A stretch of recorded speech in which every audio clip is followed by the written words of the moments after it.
Rob Heldorn here. Welcome to Telco Tips, episode 4. And this week it's all about international roaming and how to make sure that you're getting the best deal for your services when you're going overseas. Now, it's something I touched on last week in last week's video, and I will put a link to that in the description below as well. But basically something that I do for my clients when they're going overseas, because we used to be back in the day where we'd get the $4,000 bills, and you'd go overseas and come back to a ridiculous bill. And thankfully those days are gone. The networks for many years now have had these roaming packs available, and they keep refining them. Optus actually yesterday have just released their new pack, which we'll go through on here, but it's definitely been much better for the consumer, but you still need to understand what you're getting and where you can go and where you can't go and what these packs actually include. So this is something that I do up for potential clients or even existing clients on a quite regular basis. So I just wanted to run you through the steps that I use when I'm comparing these roaming services for my clients, and it does also help at certain times to understand whether or not a certain network is actually better to sign with in Australia, depending on how much you're traveling. If you're going overseas a lot, one of the networks may be better than the others, and you'll see by the end of this what I mean by that. But basically what I do is it's a pretty simple table.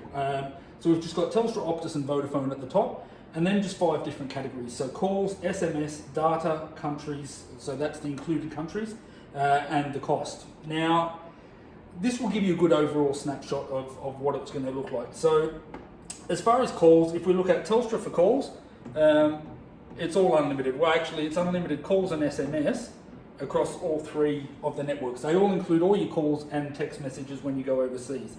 Now, that's something that they've all had for quite some time. The biggest difference with all of this actually comes down to the data allowance and the data inclusions you can use, and it's something that Optus did address with their new pack. Now, the Telstra one, you get 200 megabytes per day. And that does aggregate over the length of the trip. So if you're going for 10 days, you've essentially got 2 gigabytes worth of data that you can use during that time. The Optus one, their old plan was 100 megabytes a day, but basically what they've done is that they've changed it to 1 gigabyte per trip. Now, essentially what that means is if you're going for any longer than 10 days, because it used to be 100 megabytes, if you're going for any longer than 10 days as an average trip, it's not as good as what it used to be, because you're stuck on that 1 gigabyte for the entire trip. But if you're going for less than 10 days, you're actually going to be ahead. And my suspicion here is that Optus have probably done a bit of research and looked at how long the travellers are going for, and it most likely, I would imagine, it was probably less than 10 days. So for most travellers, that's actually going to work out quite well.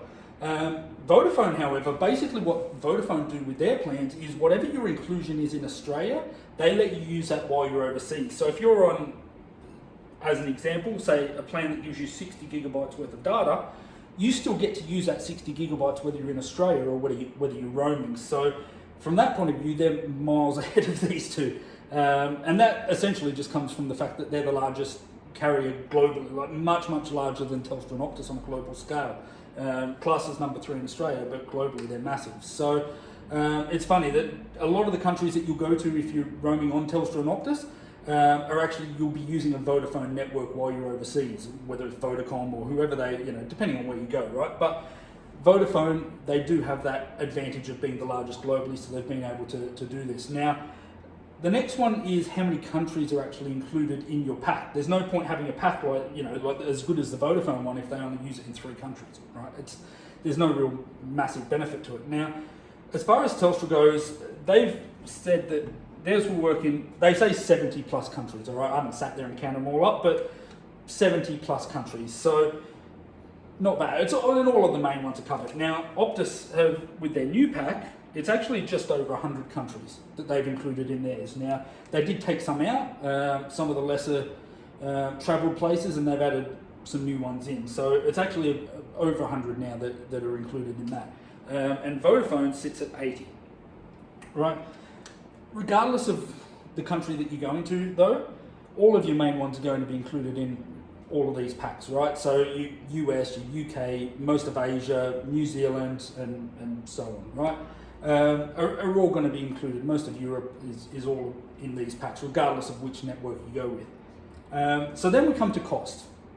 Right, now cost-wise, pretty straightforward. Telstra, $10 per day.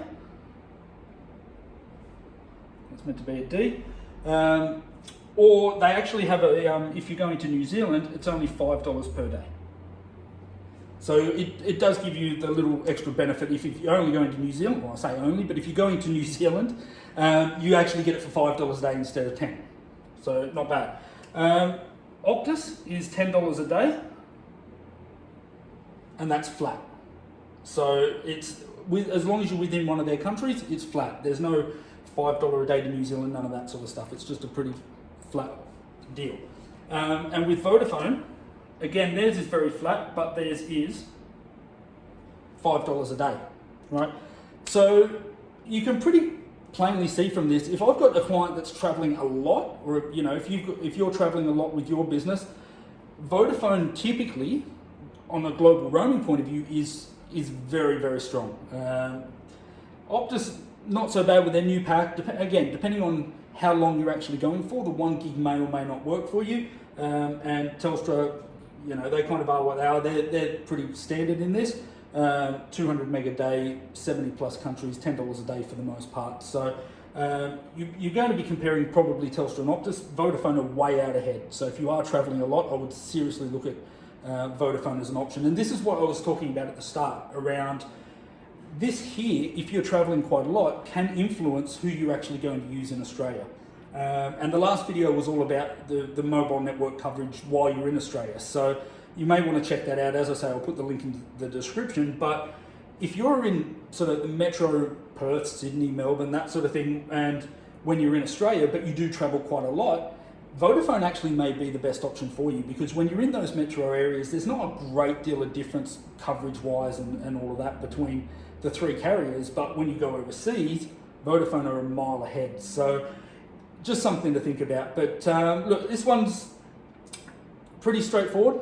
If you do have any questions, please drop them in the comments below. I do read them, and I will be replying and looking at if you do have any questions or topics that you'd like me to cover off in future videos, please let me know and I'll certainly get onto those. But as I say, pretty straightforward. I just wanted to point this out because I've been getting a few questions about it, and there's not a great deal of detail in it.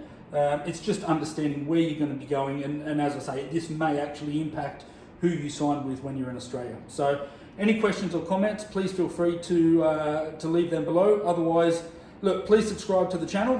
There will be new content coming up every week on a Tuesday night at 6 o'clock Perth time. And I also will be doing a Q&A session on the last business day of every month.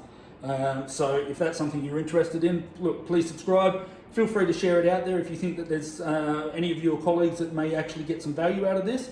And have a great week, and look forward to bringing you next week's video. Cheers.